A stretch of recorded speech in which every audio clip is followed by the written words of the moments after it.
జనసేన అధినేత పవన్ కళ్యాణ్ ని ఎమ్మెల్యే చింతమనేని ప్రభాకర్ బాధితులు కలుసుకున్నట్లుగా మనకి తాజా సమాచారం తెలుస్తుంది. భూ బకాసులపై చర్యలు తీసుకునేలా సహాయం చేయాలని పవన్ కళ్యాణ్ కి వినతిని ఇవ్వడం జరిగింది. ఇక న్యాయపరంగా అండగా ఉంటారని చింతమనేని బాధితులకు పవన్ కళ్యాణ్ హామీ ఇచ్చారు.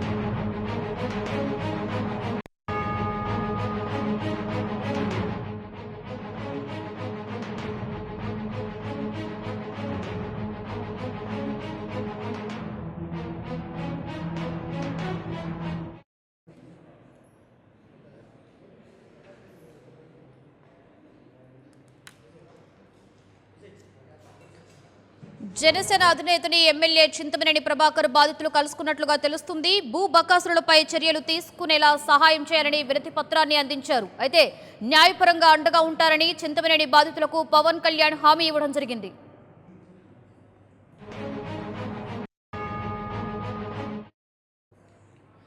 ఇదే అంశం మీద మరింత సమాచారాన్ని మా ప్రతినిధి నేతాజీ అందిస్తారు. నేతాజీ, ఎమ్మెల్యే చింతమనేని బాధితులు పవన్ కళ్యాణ్ ని కలుసుకొని న్యాయం చేయాలి అని చెప్పేసి వినతి పత్రాన్ని ఇవ్వడం జరిగింది కదా, దీనికి సంబంధించిన డీటెయిల్స్.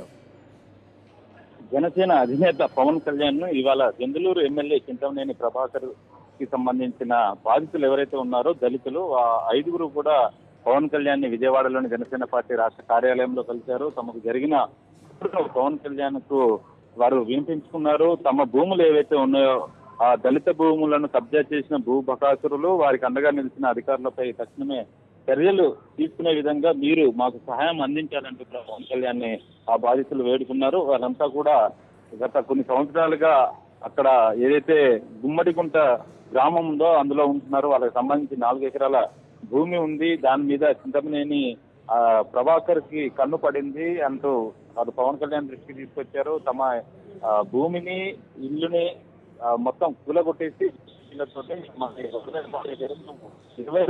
కూడా కలెక్టర్ ఆఫీస్ ముందు నిరవధిక న్యాయ పోరాటం దీక్ష చేస్తున్నాము. అయినప్పటికీ కూడా మమ్మల్ని అటు ప్రభుత్వం నుంచి ఏ అధికారి సంప్రదించలేదు, మాకు న్యాయం చేయలేదు. మీరే మాకు ఇంకా న్యాయం చేయాలి అంటూ వాళ్ళంతా కూడా పవన్ కళ్యాణ్ కి చెప్పుకున్నారు. పవన్ కళ్యాణ్ కూడా వెంటనే వారి విన్నపం ఏదైతే ఉందో దాన్ని పరిశీలించి న్యాయపరంగా తగు సహాయ సహకారాలు అందిస్తానంటూ కూడా వారికి భరోసా ఇచ్చే ప్రయత్నం అయితే చేశారు. వారికి చేసిన అన్యాయం ఏంటన్నది కూడా ఆయన ఆరా తీశారు. ఏది ఏమైనప్పటికీ కూడా ఈ దళితులకు మాత్రం ఖచ్చితంగా జనసేన పార్టీ అండగా ఉంటుందన్న భరోసానైతే ఇచ్చారు. అలానే వారి పైన బనాయించిన అక్రమ కేసులు ఏవైతే ఉన్నాయో ఆ కేసుల పట్ల కూడా జనసేన పార్టీ తరఫున తగిన న్యాయ పోరాటం చేస్తామంటూ కూడా ఆ బాధితులకు జనసేన చీఫ్ అండగా నిలిచి భరోసా ఇచ్చారు.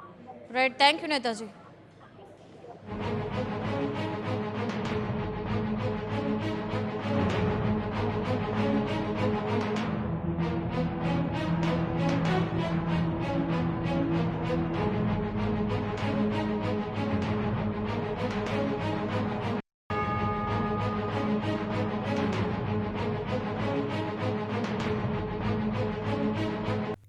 For more updates, please subscribe 99 TV Telugu.